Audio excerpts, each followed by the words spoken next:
Good morning. It's the morning after last night. Would you believe it? The morning after last night. Last night coming in, I decided to turn back around on myself and come in the river or and as I were coming in, something shifted. It was mid-tide and it just got violent, the sea, as I were coming in the approach. You've got a safe watermark and it's all channelled out for you as you come in, so you can see which way you're coming in. And yeah, the sea just got really rough. And the thing with sailing, I don't know if anyone else finds this, there's always drama, even when there's no drama, or there shouldn't be any drama, there's drama. I find it on my own, I seem to get the timing absolutely bang on for anything, if it's storms, fog, tides. Whether that's just I need to start looking into things a bit more before I travel, I don't know. But yeah, I seem to time it, we're about mid-tide, so it's not just approaching low tide, or it's not approaching, it was just leaving high tide. And as I approached the safe watermark, that area of sea, it just become violent. It was like something that's called the Corrie of Wrekin in Scotland, but there weren't a whirlpool involved. And yeah, the wind weren't strong, the sea just became really violent as I were coming in. And then I managed to get beyond all that, fight my way through it all. Because it was calmer, just sort of as you're approaching closer to the river mouth, it got a bit calmer. I'll tell you what I'll do while I'm talking to you. I'll switch my chart plotter on and then I'll hopefully be able to show you that in a little while. But yeah, and I managed to get through all that. The tide was against me, which I expected anyhow. The information on the chart plotter, there just weren't enough information for the point. In hindsight, I should have probably checked me. I've got almanacs with loads of information, but I thought just take the chance, we'll go for it. Shouldn't be taking chances at sea, I know.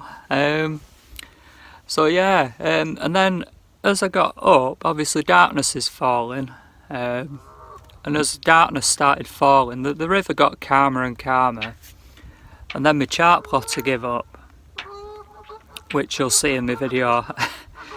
So that gave up, and I had a rough idea of the channel passage off memory, so I knew to keep central of everything.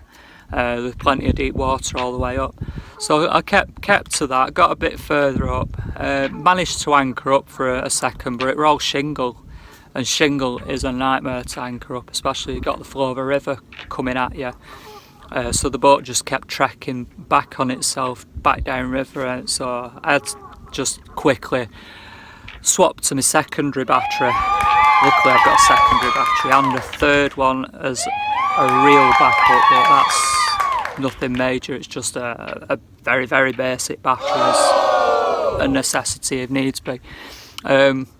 So yeah, swapping that battery over solved it luckily, but this boat's been sat here for 2 weeks, full sun, and my solar power's failed off what I can get, because that battery should have been fully charged. Now I did my 4-day trip to Cows, 4-day back, and I probably charged them up once maybe twice on that 4-day journey, so I should have got a lot more out of my battery, which I didn't, so I'll have to look into that. But when winter comes, I'm going to be rechecking all my electrics, so I'm going to rejig a lot of things on the boat and make it work a bit better for me. Being on your own, there's a lot of things to control on the boat, so it's trying to make life a lot easier for me as I'm sailing single-handedly. So yeah, there'll be a few changes. I'll try and YouTube them in the winter time, the changes that I am doing and how I'm going about them. I'm not a professional tradesperson in the boat world, I'm an electrician by trade, but as I say, I think electricians turn their hand to anything, and I have done for a long time, so I'll have a go at anything. But yeah, I'm gonna now show you all this where I end up landing up, but there are a concern as well in the night, because my head torch shone on this thing and I couldn't see where it were, and it didn't look like a good sign to me. So I'm just gonna turn the camera around. Yeah, so this is where I've ended up. It's a very narrow channel of river at low tide. I'm going to explore a bit more of this today. I wanted to go to, there's a lighthouse, looks like some World War II towers and stuff, so that might be interesting to go and see. I'm aiming to go there. Nice chilled out day on the river, I think. Yeah, you can't see the, oh here we go. These guys as well, these guys woke me up early this morning. Where are we? Come on, where are you? That's the Three Musketeers. Hundreds of them. There's more here. Surrounded by them. What a way to wake up in the morning.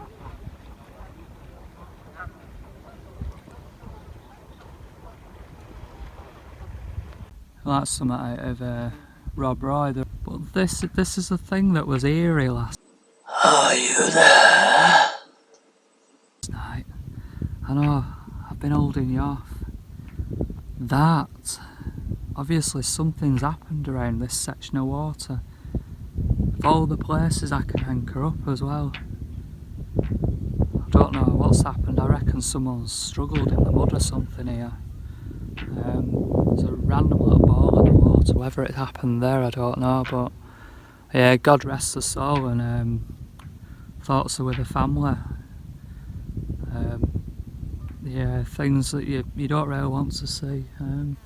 So yeah, it was a bit eerie. I thought it might have been a shipwreck marker because they've got crosses. Davey, let me sit there, will you? I'm just going to try and show these folks the... I'll sit you over here. You enjoy that. You spent the night under the stars, Davey. He says I didn't want to come inside. I said good luck to you. There's hundreds of mosquitoes out there. Good job he's skinless, isn't it? That's England. There's England. Here we go. Coming in, coming in, coming in, coming in. And then, if you see here, I ended up, you can just see my line there. I worked my way all the way down here. There's a little lighthouse here. And I decided to come back on myself and head up this river here.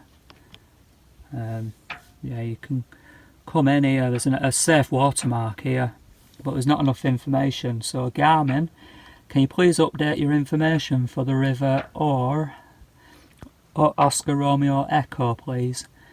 There's just not enough info there because it will like the Corryvreckan there. Look that up on Google.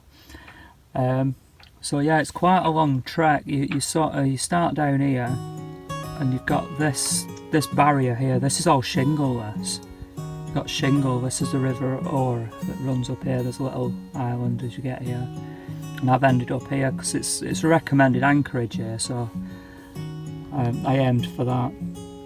And like I say, when you're coming up a very narrow channel, excuse me. So yeah, all round here it just became very violent. The sea just round this section here, just there, and all this were calm just around here. In hindsight, I should have come in along there and just cut my way up. Apologies, Garmin. I've just realised there's 2-point infos, which I was in a rush to get in the river last night because of nightfall. Your first one, it's not got a lot of information. Ideally, them two, please put them under 1, because this is the second one. Now this is it's embarrassing, but it's not, because it's when you're sailing on your own, you haven't got time to keep going through every single little detail on a chart plotter, especially if you change your mind at last minute or getting books out. Again, because this is a last minute decision, but this says what you can read there. I'll let you read it. And none of that was at that time. Yeah, it was on the ebb, which is when it runs out, which can be quite strong, which I did find as I got further up the river, but there weren't strong onshore winds. It were very light winds yesterday as well, so But yeah, local knowledge is required for navigation inwards of Orford Haven Buoy, or Boy. Well, I think I've managed to get the local knowledge now. Avoid that at a certain time, and it was around mid-flow, I'd say, mid-flow of the tide coming out. So yeah, apologies Garmin, but yeah, please put them under one section then, thank you. Them pillboxes, they're not drug dealers' dens. And then, yeah, you've got reported anchorage there. This is just like say a little island here. And then I think today, because I'm just going to have a chilled out day on this river, I've never been up here. Yeah, overfalls on the ebb, which I expected that to say down there really, but it didn't.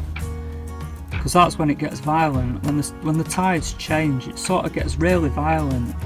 It shakes you about. It's like being in I'd say a jacuzzi for boats. An interesting way to put it. So yeah, there's the lighthouse. I'm going to try and go down here today. I'm going to work my way up the river here, and then walk across and see what this is all about. So yeah, I'll show you all that later. Hope this is informative.